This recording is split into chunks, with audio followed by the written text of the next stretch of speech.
All right, Grant. Well, we're on the same page there. Love to see that. And the best part about conference championship week is we now have Super Bowl, prop, Super Bowl touchdown score, Super Bowl MVP. The most bet Super Bowl MVP recently was Jarrett Stidham, which makes sense. I think there's a road for Jarrett Stidham to win the Super Bowl MVP. Obviously, he is currently sitting at, let's see, he's plus 2,000. That's not enough value. So if you like Jarrett Stidham to win the Super Bowl MVP, I would just take the Broncos to win the Super Bowl at 13-1. That's probably the safer play. And do you think there's any value in that, Grant, right now? Broncos to win the Super Bowl 13-1? Well, I think there was value in the Stidham MVP line, maybe depending on where it opened. But plus 2,000, no.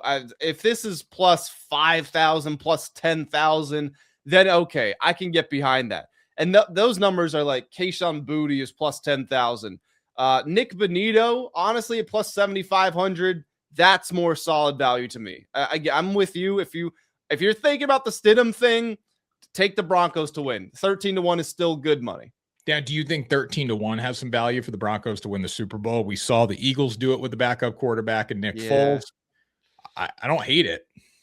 I don't hate it either because, you could, let's see, if you bet all of the teams, if you bet the Rams, the Patriots, and the Broncos, if you just bet the field against the Seahawks and one of them wins, you can make a profit.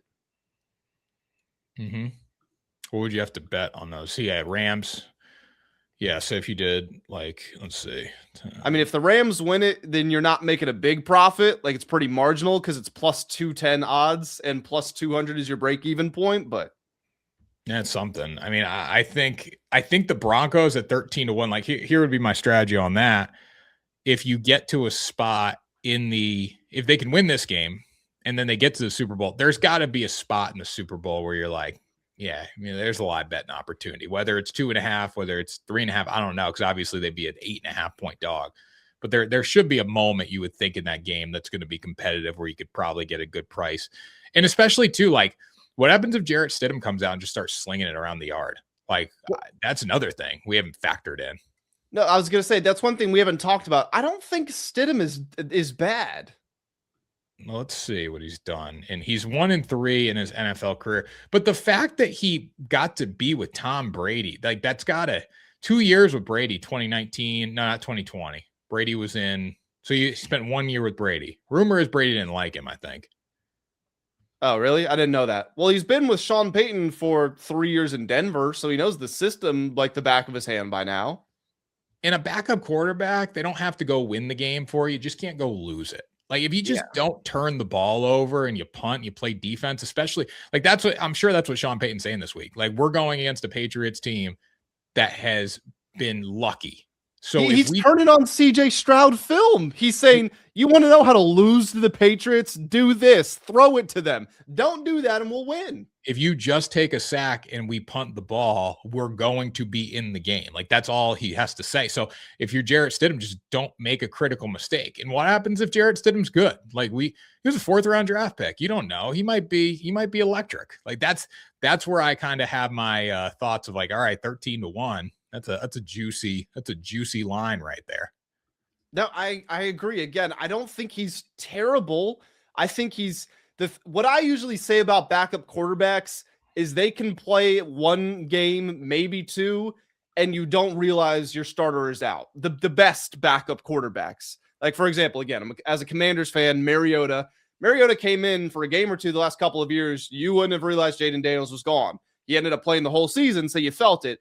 And this is probably different in a playoff context because you're going against the elite of the league competition. But even still, Jarrett Stidham, I do think, is a reputable backup quarterback. So I don't think you're going to turn the game on and it's going to be an eyesore. I don't think you're going to say, oh my gosh, is that Jarrett Stidham? I just think he can do all right. No film either. That's another huge advantage. You have no film for the past 2 seasons on the quarterback outside of preseason, obviously, but no legitimate gameplay for 2 seasons. And we're kind of going back to what we were talking about with the matchup, but the Broncos, Drake Maye was sacked 5 times in the last 2 games, and the Broncos generated more pressure than anybody. So they didn't really need film to like learn how to get after the quarterback, but they are seeing, oh, this worked. We do that better than anybody. Let's just go do that. So Jarrett Stidham right now, 20-1, right, for the Super Bowl MVP. I don't know. I don't hate it. Wasn't Nick Foles Super Bowl MVP? Oh, yeah, of course he was. But he had like 400 yards, 3 touchdowns. Did anyone expect Nick Foles to do that? I don't know. I wonder what his Super Bowl MVP odds were. Probably Am I crazy for thinking that playoff run started, I want to say against the Falcons, and it was a clock expiring field goal. There might have been a doink involved in the wild card. That whole run was crazy from the beginning. He was 23 of 30 for 246 against the Falcons, no touchdowns. Minnesota, he was 26 of 33, 352, 3 touchdowns. And the Patriots, he was 28 of 43, 373, 3 touchdowns, 1 pick. So his odds, like after he probably threw for 246 and won the first game, like I'm sure he had decent Super Bowl MVP odds, but like the fact that once he threw for 352 in that Vikings game, I'm sure he was like 3-1, 4-1, just off the fact that they were an underdog in the game. Yeah, taking the long shots out of it. Well, maybe not taking the long shots out of it. Taking Jarrett Stidham out of it. Looking at the Super Bowl MVP board right now, Sam Darnold favored at plus 250. Drake, this is interesting because the Rams have better Super Bowl odds than the Patriots do. Stafford is going to win MVP over Drake Maye. Stafford has better numbers than Drake Maye, but they're both 3-1. So the value is clearly on Stafford in this market. Yeah, right now on FanDuel, at least here on Caesars, Drake Maye plus 280 to win Super Bowl MVP, Stafford plus 330, Darnold plus 250. So a lot of respect there. A lot of respect to the quarterbacks, but a lot of respect to Sam Darnold and the Seahawks, obviously. And now I would take, like, if I was doing this, I'd probably bet Drake Maye to win it. I'd probably bet Matthew Stafford to win it. And then I would do a little bit of a kind of hedge, taking the Broncos to win the Super Bowl at 13-1. That would kind of be my game plan for those, because I do think if the Patriots get there, Drake Maye is winning MVP. Same thing with Matthew Stafford. And then obviously if the Broncos win, you got a 13-1 ticket, and that's a preseason line. So you're sitting pretty coming into it. Yeah, I just noticed Drew Lock is on the board here. I got him at plus 5,000. I don't know if you have him over there. No, let me see here. Drew Lock. Can you imagine a Jarrett Stidham Drew Lock Super Bowl? No, there's no Drew Lock on here, I don't think. Some other interesting ones for me, there's the big names, obviously. I think Puka at 14-1. Let's keep in mind, Cooper Kupp did win Super Bowl MVP. Stafford's receiver on the Rams already won Super Bowl MVP. We know Stafford, he does, and I don't say this negatively, but he does funnel most of his passes to his top wideout, and Puka has dominated target share and things like that and touchdowns. I think Devontae had a lot of touchdowns too, but point being, Puka could, if the Rams get to the Super Bowl, Puka could have 12 receptions for 160 yards and 2 touchdowns. And it wouldn't be like an outlier. You would say, yeah, that makes sense for what the Rams want to do.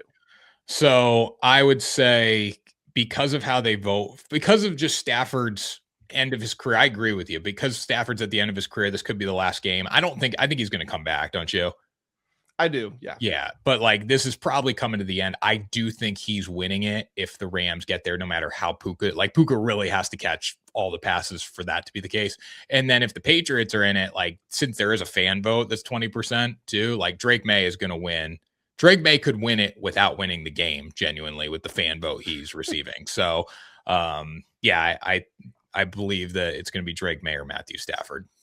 I'm looking for anyone else here on the board. I'm going way down.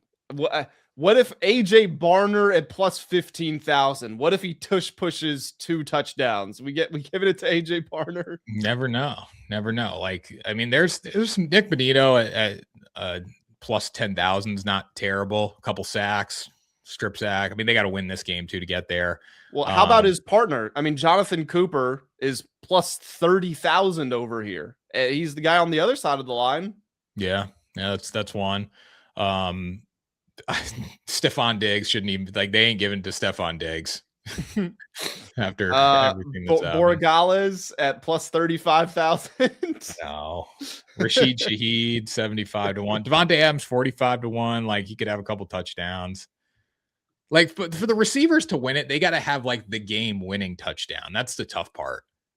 Yeah, either that or their numbers just have to be ridiculous, insane, or they got to make like if you take the one-handed catch to win the game, like that puts you in a position, especially if Stafford doesn't do enough. But like if Stafford goes against the Patriots defense, or if Stafford goes against the Broncos defense, maybe it'd be a less of a game. But if Stafford plays the Patriots defense and Drake Maye goes against the Rams defense, like it's going to be a shootout. So it's going to be the quarterbacks. So in 2018, which was the 13-3 Super Bowl, Brady had 262 yards, no touchdowns, and an interception. Edelman had 10 receptions for 141 yards, didn't score, and they gave him Super Bowl MVP. And then Brady won before, though. Like, you didn't need to give it to Brady. Yeah, for sure. And then Cooper Kupp, this would have been the 21 season. Cooper Kupp in the Super Bowl, I mean, his numbers weren't spectacular. So Stafford, 283, 3 touchdowns, 2 picks. Kupp was 8 receptions for 92 yards, 2 touchdowns. Yeah. So, like, I mean, and granted, I don't remember everything that happened in that game, so maybe it felt different, but he didn't really dominate. No, the interceptions definitely hurt. The interceptions hurt Stafford, yeah. Yeah. So we'll see. It should be good. But do you bet these before the game, or are you gonna hold off? Super Bowl MVP. I would bet, because I think the Rams will win it all. So if I'm looking to make a bet, I would go with Stafford. I think the fact that he's behind Drake Maye in odds, even though the Rams are favored over the Patriots, and I can understand why, because the Rams have more, like, Puka might win it. Devontae might win it. You don't really feel that way about the other Patriots players. But even still, I'd be looking at Stafford. And I mean, funny enough, I'd also be looking at Puka, because I think that's really good value. And I think those are their 2 best players. Stafford and Puka. I'd be looking at just Drake Maye and Stafford. I think it's the quarterbacks. If I'm looking at a long shot, it's definitely Puka. And then potentially Jarrett Stidham too, 19 to 1. Like, you can't beat that right now.